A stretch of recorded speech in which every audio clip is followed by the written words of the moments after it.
Welcome back to the Stick 'em Up podcast. Brundy, what's been going on in the NHL recently? You know what? It's kind of crazy because we recorded 4 days ago, something like that.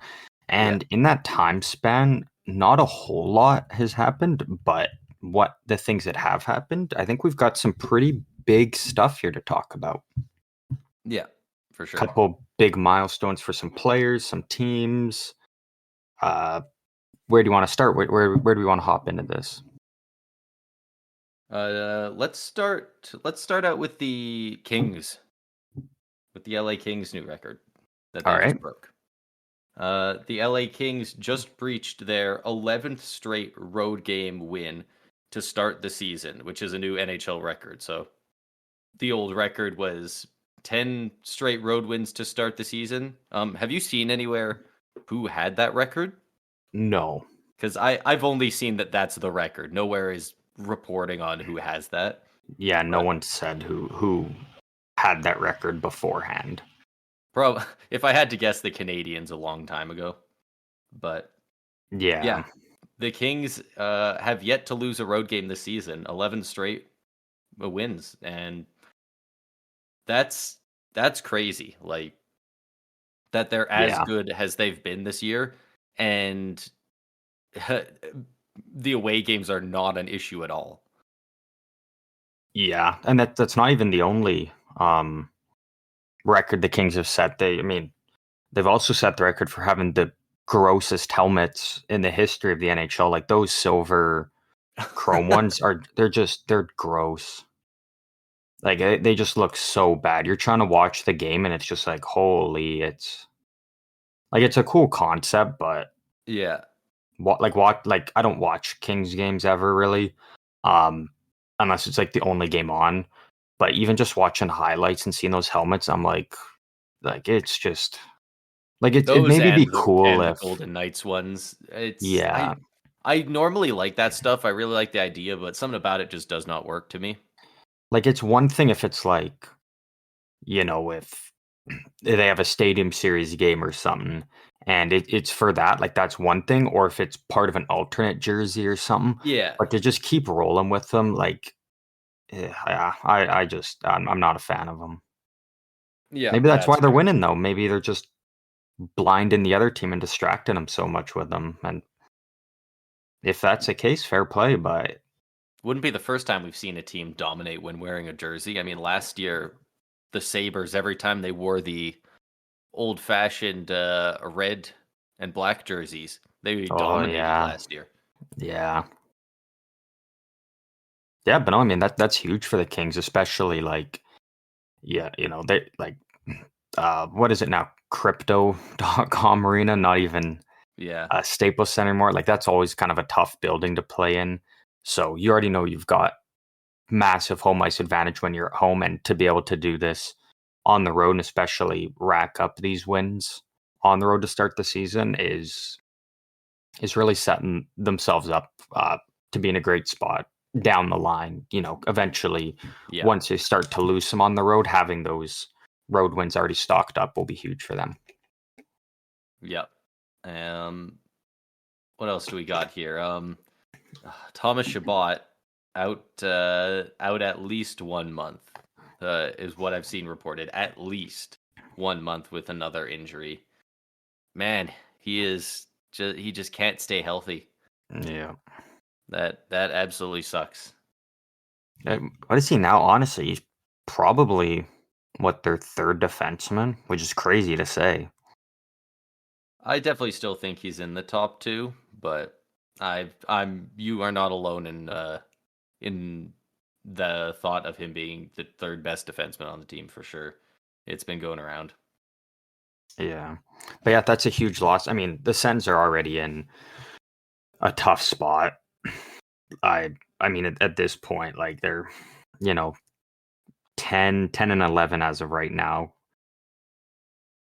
It's tough for them. Like this is a team that shouldn't be this bad.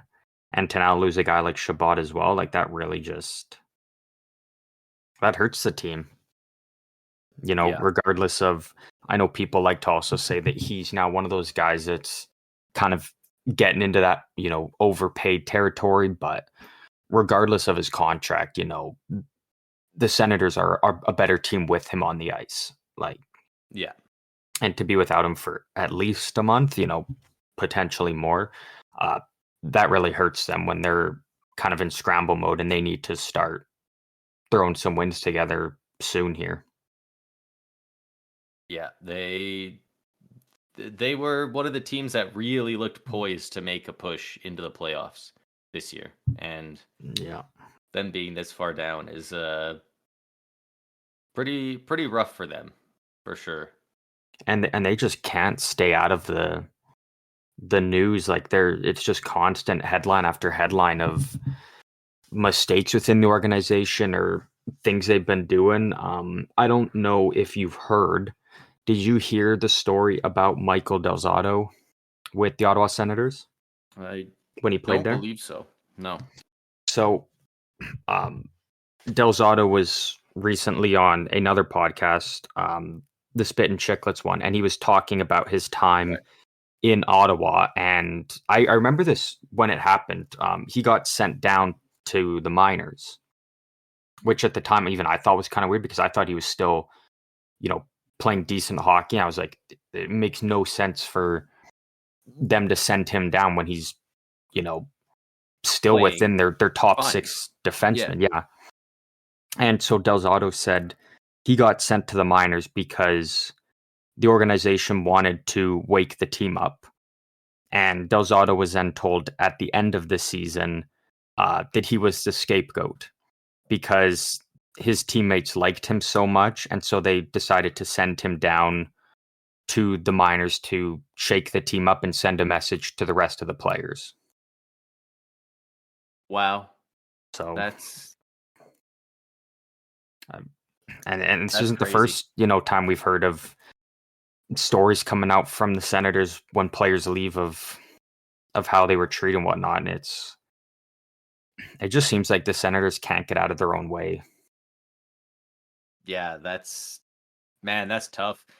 I'm honestly surprised that they would tell him that afterwards either. Yeah. That he was just kind of the fall guy, unfortunately. And especially if he's a guy that's so liked and respected by his teammates and a leader on the team, in what way does that help the team by being like, we're now going to take one of your leaders away and shove him down in the minors? It's like, how I just don't understand the thought process of how that would help the team in any way. But yeah, you don't try to shake up a team by doing that. That's just not going to help any of the dudes perform better. It's not going to help him. Like, nothing about that seems smart to me. But yeah. Anyways, enough with the Senators. I'm sure. I think at this point, I think they're, especially in the division they're in, I think they're just falling a little too far out. Like it's going to be a grind for them to get back into the hunt. Get back into a playoff spot for sure. Yeah. I think that's probably not happening this year. But yeah, the team they got, the young team they got, they add another top prospect. A top 10 pick. That's just more firepower. They don't have their first round pick. Oh, they don't. They don't have their first round pick. So who has it? Well, they had to forfeit it. Oh, right. It's just part of the Dadonov. It's just gone. It's not. Nobody's getting that. Oh, actually, okay. So they can forfeit their first round pick this year, next year, or the following year. Okay, so they still have their first round pick technically. Okay, but so they're probably going to do the one in 3 years, right? The furthest. But again, you never know, right? Like you look at it, what was it? They used it was back when they had to make the decision between which year they were going to keep their first round pick, and then the other one was going to Colorado, and they decided to use their first round pick that first year to take Brady Tkachuk, and then they ended up sending that first to the following year automatically went to Colorado, which ended up also being a really high pick, which they used to take Bowen Byram. So I think it really comes down to once the because I think they can decide. When is it? I don't know if it's before or after the draft lottery. But I think for them, it's going to come down to waiting to see where they end up and then looking at the players and being like, okay, do we take this guy now and then, push back the inevitable? Or do we just bite the bullet and be like, take our losses now and then, because again, they take a player this year and then, if they start to become a team that's contending, you don't really have the luxury of having first round picks to trade because, you can't trade away a first round pick that could potentially be forfeited. Or if you do, then you're committing to the following year, you're for sure getting rid of it. So I guess, but it's a tough spot for them. If they genuinely believe, and I think it's fair that they would, that they're going to get better, especially as a young team, everyone's improving, they're on the rise, it would make sense that their pick would probably be a playoff pick and outside the top 20 in 3 years. But how long have we been saying that?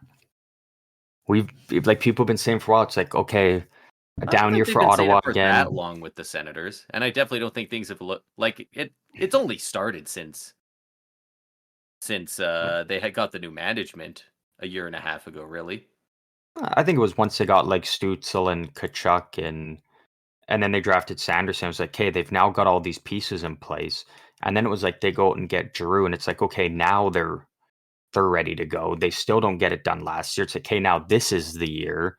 And then they still don't get there. It's like, it just keeps seeming like it's the team gets better, but at the same time, it's that whole division is getting better. Yeah. And like the teams that Ottawa should be ahead of, like the Buffalo, I think, Detroit, like they're still behind them. And Buffalo and Detroit are only getting better now.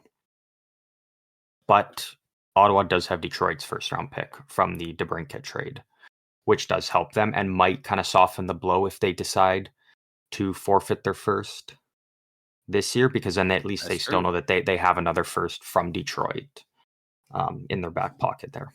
That's true. So maybe this year would be the best to go, and then you don't even have to worry about it. Yeah.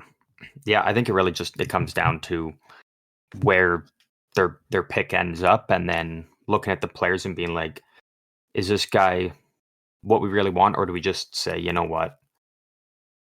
No, we'll give up our first round pick, and then we know what our future looks like now with having our other two firsts. Yeah. So they got some tough decisions. Are you picking a guy because he's one of the best things available at the time, or are you picking a guy that you really like in the draft and want to have on your team? Yeah. That could definitely be the difference. Yeah. But anyways, aside from Ottawa,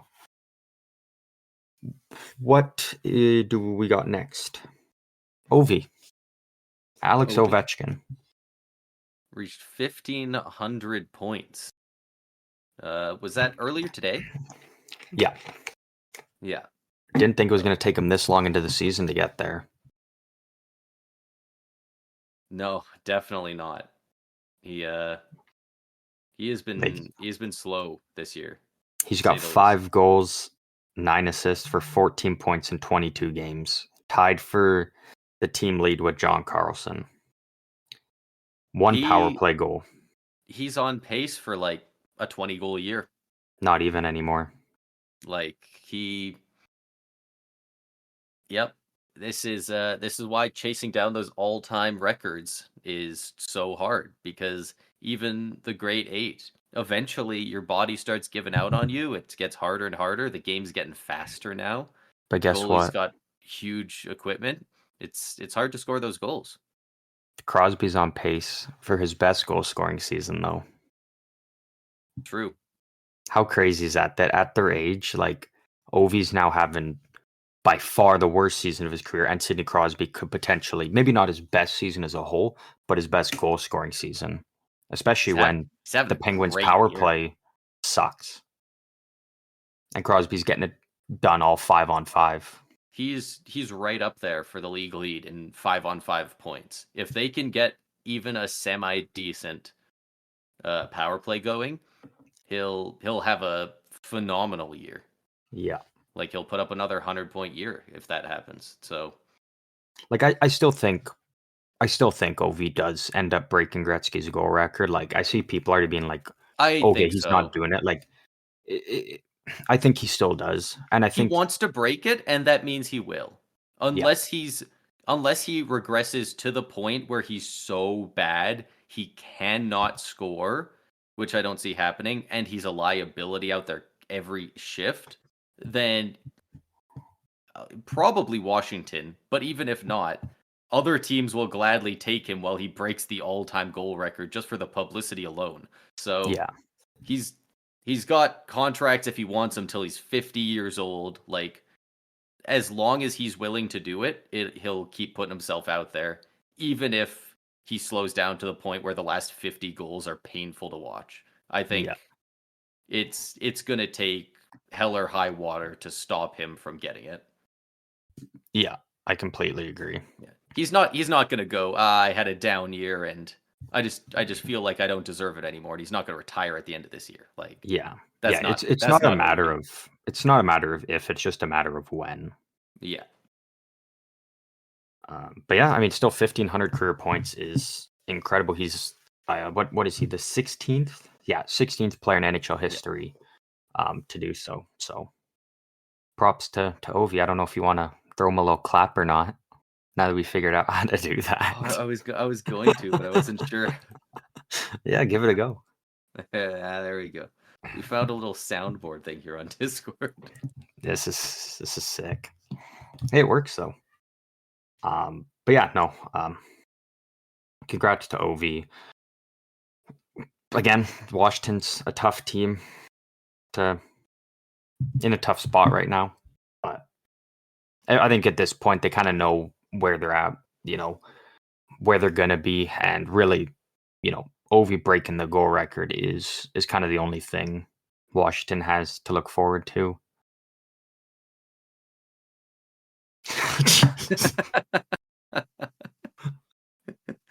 I totally forgot that was one of them. Don't worry, we only have 6 sounds, so it'll get old pretty quick. No, that'll never get old, especially once we get some more cooked up in the future. Now that we know how to. Yeah. What do we got next here? We got Simon Nemec earlier, got his first NHL goal. I just watched a video like 5 minutes ago, like 5 minutes before we started recording. I mean, great hockey IQ as a defenseman to know to get down into the slot when the whole play was being pulled to the side. Nice one-timer. Like, dude looks good. And I mean, he's a second overall pick, so we figured he would be, but geez, Luke Hughes and Simon Nemec on the blue line. That is going to be nasty in a few years. Yeah. The only thing I will say this about New Jersey, though. Sure. With those two guys, they need to bring in a different veteran presence to help teach those two. Because I think with two players like that, especially just of what they can become as players, I just don't think Dougie Hamilton is the right guy. Just on the premise alone of like, I think you want a more, and not to say Dougie Hamilton's a bad, a bad dude, a bad player, nothing, but I think you just want a more, because I think a more two-way grounded defenseman. Yeah, I think you want a guy that can teach them, almost very similar to what they were doing on Long Island for the longest time. When they're bringing up guys like, Dobson and Ryan Pulock and Adam Pelech, they had guys like Johnny Boychuk, Dennis Seidenberg, kind of those veterans who, maybe those guys weren't as good offensively per se, but having those guys that can teach those guys of, okay, yeah, scoring points and whatnot is good, but you also got to be responsible in your own end, because you can't be going out there and putting up, 2 points every night on the blue line, but you're also out there when the other team's scoring being a -1. 2 goals. Yeah. Exactly. Yeah, you want these guys to develop into, Victor Hedman type defensemen instead of both of them being John Carlson defensemen. Yeah. Not to say John Carlson is bad by any stretch, but he is renowned for his offensive production, and he's almost as renowned for how poorly he's played defensively over the years. And if you have two guys who are playing that style, and each one's playing 20, 23, 24, 25 minutes a night, that's leaving yourself open to a lot of defensive blunders. Yeah. And you can, if they're really good and they have that talent, they can put up those numbers while still being responsible defensively, Guys like Quinn Hughes and Cale Makar putting up insane point production this year. Both of them are playing pretty good defensively. Yeah. And I think that's why it's kind of, those two are really the only two names even being mentioned right now for the Norris, is because the points they're putting up is insane, but they're also holding it down in their own end, which you don't see very often from guys putting up points like that, where they're, holding down the fort in their own end and can be relied on defensively and in key moments. I love Erik Karlsson, but even last year with the points he's putting up, when the Sharks had a lead in the final minute or two, Karlsson wasn't really on the ice, trying to lock it down and prevent the other team from scoring. He spent a good majority on the bench, whereas now, you look at Hughes and Makar, they're out there in those dying minutes, trying to prevent the other team from scoring. And when you have a guy that's doing that, it's that's the most valuable asset you can have in hockey, I feel like. It's a huge part of a game. There's two ways to do it, and that's why you call them a two-way forward. Each one is 50% of the game, keeping the puck out of your net, putting it in their net. So yeah, you got to be able to do both. At least forecheck, backcheck, paycheck. There you go. No. Congrats to Simon Nemec. I think he's got a phenomenal career ahead of him. With the Devils. Yeah. There we go. I didn't have too much else other than the current point leaders, which I'll go over very quickly whenever you give her. You want me to do that? Yeah, give her. I figured you'd want to talk about the San Jose game. Oh, we'll save that till the end. Oh, we're saving that right till the end? I also have another thing that I want to add on after, but you can do the points now that the final games of tonight have all wrapped up. All right. I did not have the tab pulled up. For some reason, ESPN's website sucks. There it is. All right. We got for the overall points leaders, we got Nikita Kucherov in first with 44 points already. In second, JT Miller with 39, and Artemi Panarin in third with 37. So the defensemen are falling off a little bit, which, I mean, rightfully so. You kind of expect it to happen. All these guys up here are scoring at a point and a half per game or more. They're all playing incredibly well. Yeah. For league leading goals, Brock Besser in first with 18, and then Nikita Kucherov and Sam Reinhart both tied at 17 each. Good Lord, Artemi Panarin's got 16. He is usually known for passing, so I just didn't expect to see him there. We were just the other last podcast talking about how it was Makar and Hughes tied for plus-minus lead. Well, now it's Makar, Hughes, and Barkov all tied at 18. Yeah. For a plus-minus lead, so... Not only that, right underneath, Sam Reinhart and Gustav Forsling, who's really taken a big step in the absence. I mean, not the absence anymore, but at the time when Montour and Ekblad were out. Yeah, he really stepped it up for him. Also, I just want to throw out there, Erik Karlsson's a plus 12 right now. So I don't want to hear any more slander if he doesn't play defense. Yeah. Like I said, the 5-on-5, Penguins are doing very well. Power play just sucks. Yeah. Goals against average. In first, we got Aiden Hill with 1.87, Cam Talbot with 1.96 in second, and in third, Jeremy Swayman with a 2.08. And then for save percentage, same names here. Aiden Hill, 935. Jeremy Swayman, a 932. And Cam Talbot at a 930. Also at a 930, Connor Ingram. Yeah. What was it? I think in the last... I read a stat. It was over the last 12 months of NHL hockey. I think it was like... I can't remember what the minimum amount of games played was, but Connor Ingram's got the best save percentage out of any goalie in the league. Wow. He's playing on Arizona too. Good for him. Yeah. And I mean, if that includes last season's games, where did he play last year? Was he in Nashville?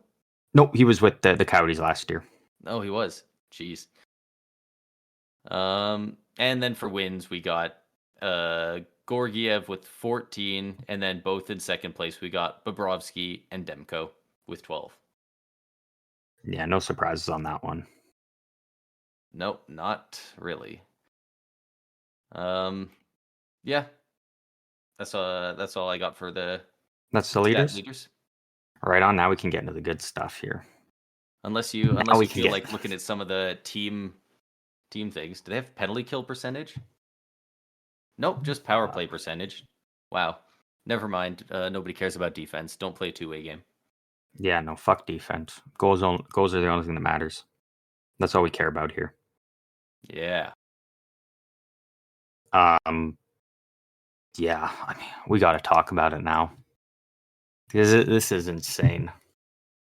I was off streaming the Game Awards, so I did not get to see this or Tampa Bay get beat up by the Predators tonight. Okay, if you didn't watch the Tampa Bay game, we got to talk about what happened first then. Because I don't think it was intentional, but what a fucking stupid play from Austin Watson, taking on his former team, the Nashville Predators. Did you see what Austin Watson did at the end of the game? I have not seen a single clip or highlight or anything from the game. So is this something I should search up and see right now? You can. So halfway through the third period, Tampa Bay is already losing. Austin Watson got a 5-minute major for fighting as he fought Cole Smith, but there was no instigator, so both players remained in the game. But right at the end of the game, as the clock's hitting 0, Austin Watson is coming out of Tampa Bay's end, kind of just crosses the blue line. He just winds up for a slap shot and just takes a big clapper right at, I think it was Lazon on Nashville, and just nailed him with the puck. And then obviously a big scrum ensues. And I mean, like, we've seen it before. We see guys do it, when the clock's kind of running to 0, guys take a slap shot and try and put something on net, but it's like, you're down 5-1 and you just come out of your own end and just take a slapper when a Nashville player's right in front of you. It's like, what are you doing, man? And you can make the argument it was unintentional. I can even see that it could be unintentional. Like, I get the reasoning behind doing it, but again, it's 5-1. There's no need to be doing that. You could have just skated with the puck or just like flipped it in, or most times when you see teams lose, and they'll just hold it in their own end and pass it to the defense, and they'll just stand there and let the clock hit 0 and they're done. Yeah. So he ended up getting a 10-minute misconduct at the end and a 2-minute unsportsmanlike. Yeah. I just have no words for that. What's the extra 2 minutes unsportsmanlike going to do?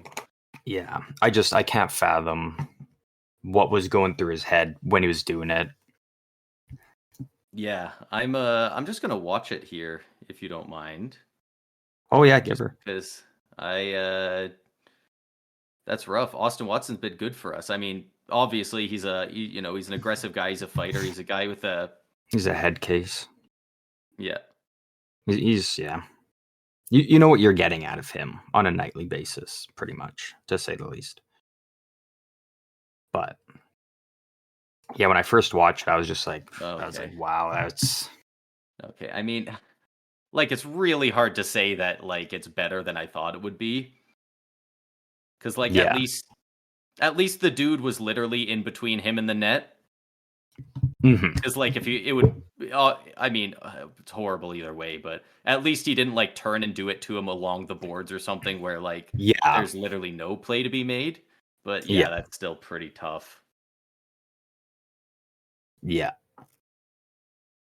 Yeah. So I don't know if I don't even think you can, like, again, I think it's I don't think any, like, suspension or anything comes of it, just because you, like, again, you can't prove that it was intentional, because it's a play we see happen numerous times. And I don't think you can, you can maybe give him a fine, but I don't think you can suspend him and be like, um, making up intentions that you have no way of proving, type of thing. Yeah.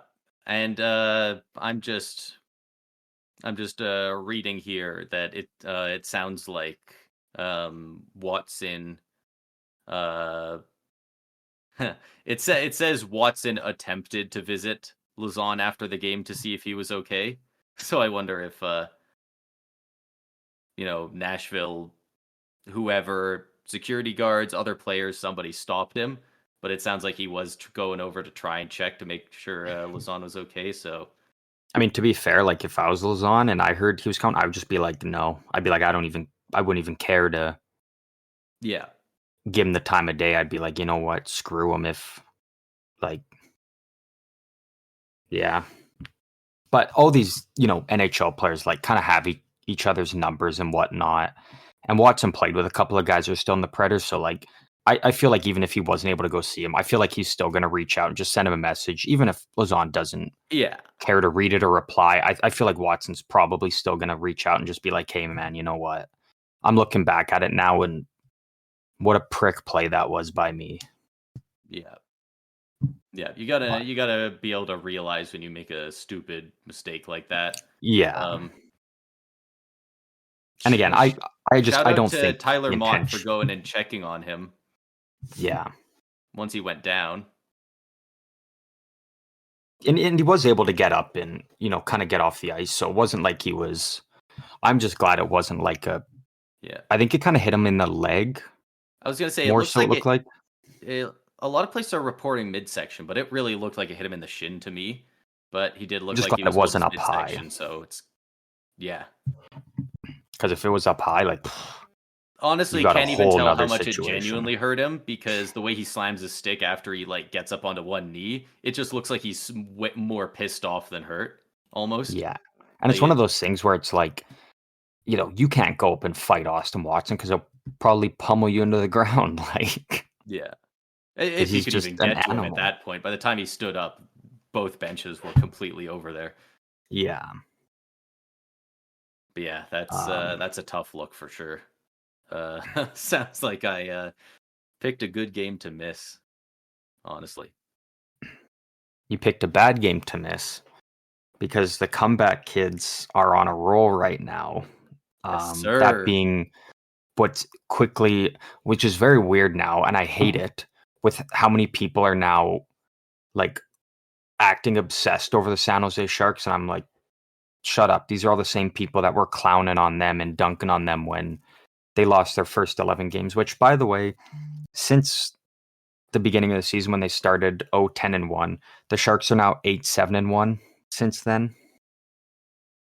No So, team stays bad long enough to beat how bad the Capitals were in the expansion era. yeah. Yeah, Like no team's gonna stay in the NHL for 82 games and be that bad. like when they were 0-11-1, people were like, they're like, "Oh, they're not getting past 6 or 7 wins."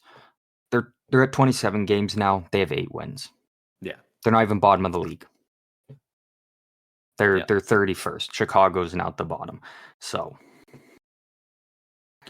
but I mean, not even the game, like the game against Detroit tonight, insane. But even the game before that, against the Islanders, like down 4-1 in the third period. They're playing with heart, man. Like Yeah, it's so good. It's so good to see. like they were down 4-1 to the Islanders. The Islanders had 2 great scoring chances, couldn't bury them, and then all of a sudden, before you know it, it's just like, I mean, not as quickly as it was in the Detroit game, but it was like bing, bing, bing, tie game. Eklund wins it in overtime, and then tonight, I mean, it just seemed like nothing could go right for the Sharks all of a sudden. In the first period was a good back and forth period. It's like, okay, this is going to be a good competitive game. Which this was also Patrick Kane's first game with the Detroit Red Wings as well. How did he do? He was okay. He had a great opportunity to score a goal and hit the post, but other than that, nothing too special from him. But again, it's his first game in how long, so probably shaking off a bit of the rust. But then I mean, it's still kind of a good back and forth game in the second period, and then Detroit scores. Klim Kostin's like, okay, that's one, and then all of a sudden, in the span of like 50 seconds, it's just boom, boom, boom. Detroit just rattles 3 in, and then all of a sudden it's 4-0. And it's like, holy shit. And then I can't remember what exactly it was that happened, but Vlasic took a penalty. He got an unsportsmanlike after Detroit had scored their 4th goal. So it's like Detroit makes it 4-0 very quickly. And then it's like, shit, now San Jose is going on the penalty kill. And then in the span of like 35 seconds, the Sharks get 2 shorthanded goals. And it's like, okay, they've got some life in this game now. That's pretty rare. You see a team score 2 shorthanded goals on the same penalty kill. Yeah. And then right after the penalty ends, I think it was like 10 seconds after Vlasic got out of the box, the Sharks score again. It's like, okay, it's 4-3 now. And then Nico Sturm ties the game 4-4 with like right near the end of the second period. It was just an incredible. That's one of those games that you want to be so badly in the arena for. Like games like this is what those VR, the advancements they're doing with VR, where like you can put yourself in the arena and see people's reactions. That's when it's going to be awesome. If you can do it with a game that's going absolutely ham like this one was. Well, and the best thing is, I mean, the Sharks, they do that. So naturally the broadcast is going to go and find all the Sharks fans in Detroit's arena there and show their reactions. My favorite one was these 2 Sharks fans and I think it was a group of 3. I think it was 2 Sharks fans with a Detroit fan. And the 2 Sharks fans are obviously losing their mind. And even the Detroit fan he was laughing his ass off, just like, and I don't know if it was just he was stunned, but it was just like, even he was like, holy, like, what a period we're witnessing. And then in the third period, a little bit over halfway through, Dylan Larkin scores. And then again, Hurdle ties it with about a minute and a half left. And then Granlund ends it pretty quickly into overtime. And that's 2 huge back-to-back, wins on the road that come from huge comebacks, like a 3-goal deficit against the Islanders and then come back from a 4-goal deficit against the Red Wings. Like it's just nuts. Yeah, it's absolutely wild. And it's just, especially how much people were clowning on them at the start of the year. It's so fun to see them going out there on the road against a lot of teams that are doing really well in the standings right now. They're going out there, they're giving them their all. Yeah. And so yeah, it really goes to show that like effort will beat skill if the skill isn't trying. Like the talent difference on New Jersey and on the Rangers compared to San Jose at the moment is a lot. And the fact that they've been so close, and in the New Jersey case won, like if you're out there busting your ass, you can beat anybody. And even some we talked about, we were talking about not last episode, but the one before, we were talking about Hurdle, how he had what was it again, kidney stones, and he got surgery for him. and then was able to come back 3 days later. In his last 2 games, he put up a hat trick against the Islanders. He had 8 shots on goal. And then tonight against Detroit, he had 2 goals. He had 9 shots on goal. So he has just been an absolute machine these last 2 games, especially coming off something like that. But this is the funny thing. So not including Detroit's first goal in the second period and not including San Jose's last goal in the second period, just the 6 goals in the middle, there was 6 goals scored in 3 minutes and 1 second. Guess what the NHL record is for fastest 6 goals just combined between 2 teams in a game? I mean, it had to have been at least like 5 minutes, right? Like at least. Or close. So I'll repeat this again. In tonight's game, the 6 goals were scored in 3 minutes and 1 second. The NHL record is 3 minutes, and that's it. They were 1 second off from tying the record. Oh, they were literally 1 second, yeah. Which that's do you happen to know crazy. When that was made?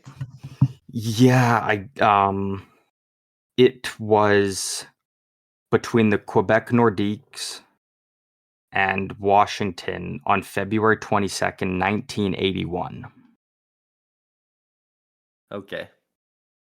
I was wondering if it was before the rule change where if you score in the power play, you lose the power play. Like, I was wondering if it was like the 40s Canadians and they just scored 6 goals on a single power play or something. Oh, yeah.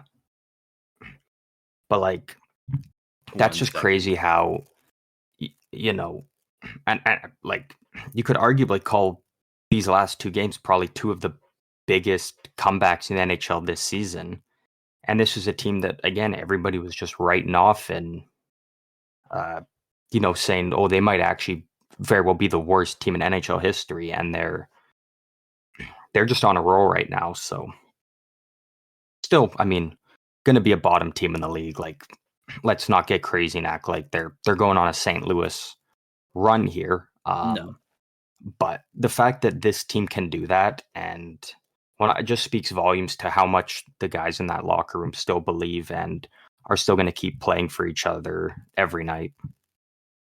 Yeah, and if they can get the effort out of these guys now and like kind of build up some trade value on a couple of them, like yeah, they could be in a nice spot. This is the last thing I'll say on it because I just love adding to it as it keeps growing. So again, going back to how the San Jose Sharks only had 6 goals in their first 10 road games, they now have 22 goals in their last 4 road games. That's wild. That's like 5.5 a game since then. So, I mean, good on them. Like, it's a good turnaround, and I think that's just huge for the guys in that locker room and you know what? They just pulled off 2 great comebacks, and their next game is against Vegas, so don't be surprised if we see a third one, because we've seen it before.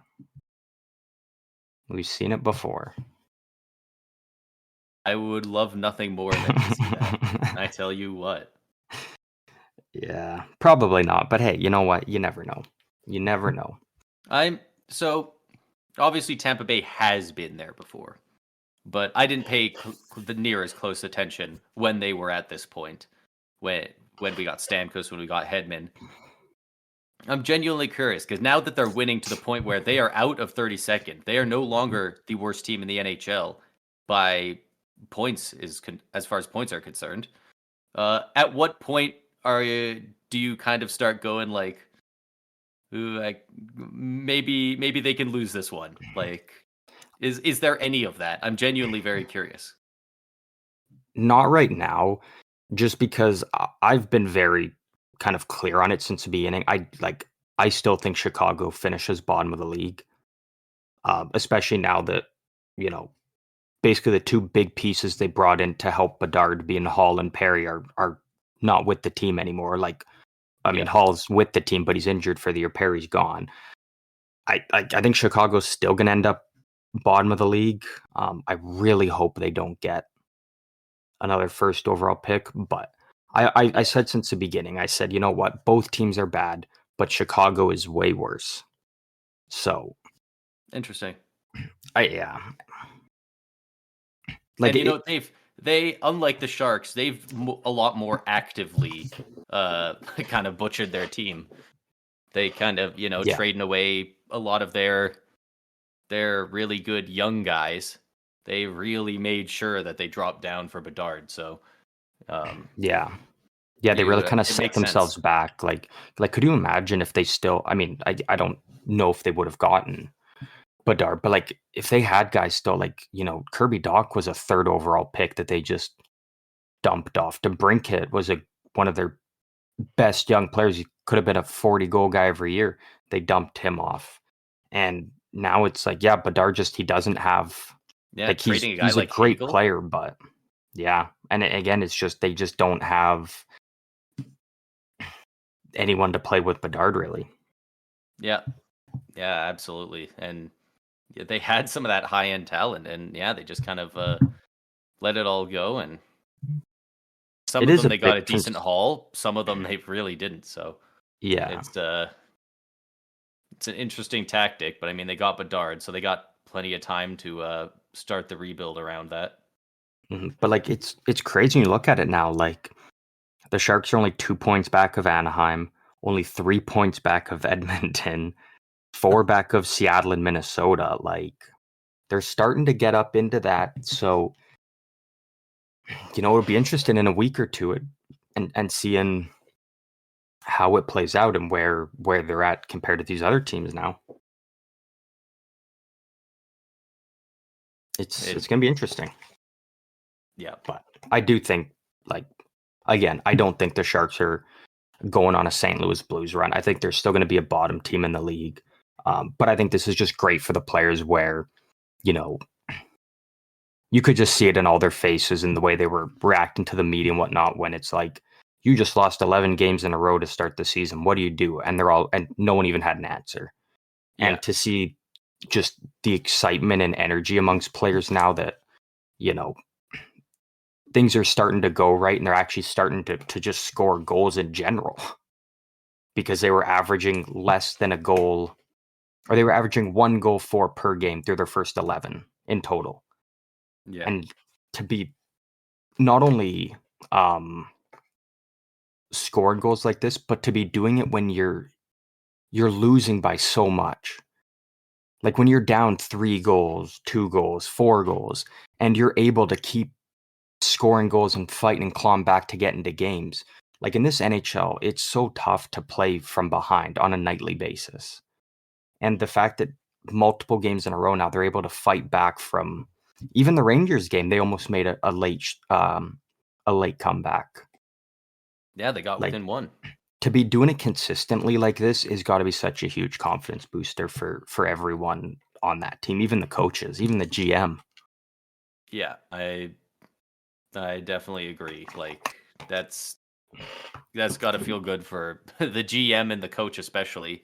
I don't know how much they looked like their jobs might be in a little bit of trouble, but because they're both relatively new. But Mike Greer's like if you go winless forever, I mean, even if you're going to be a bottoming team, I mean, if they went like 2-30, they'd probably start looking at getting rid of the new GM.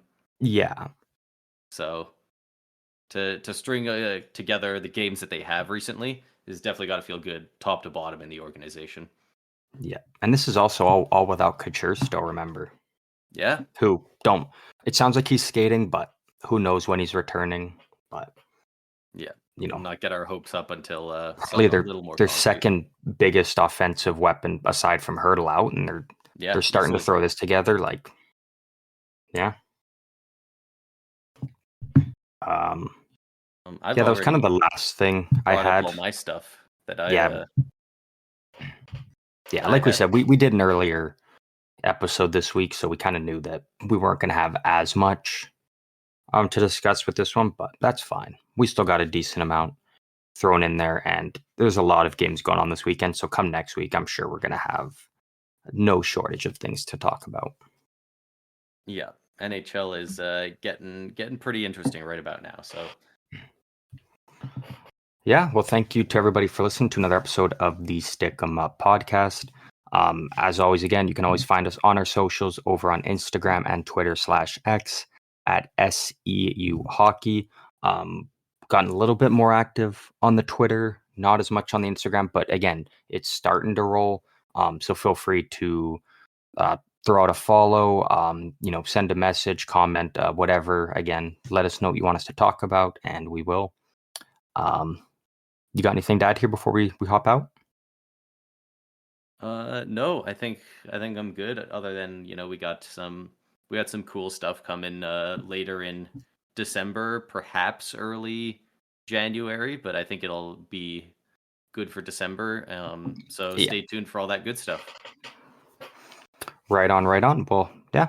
Thanks everybody for listening, and we will catch you guys in the next one.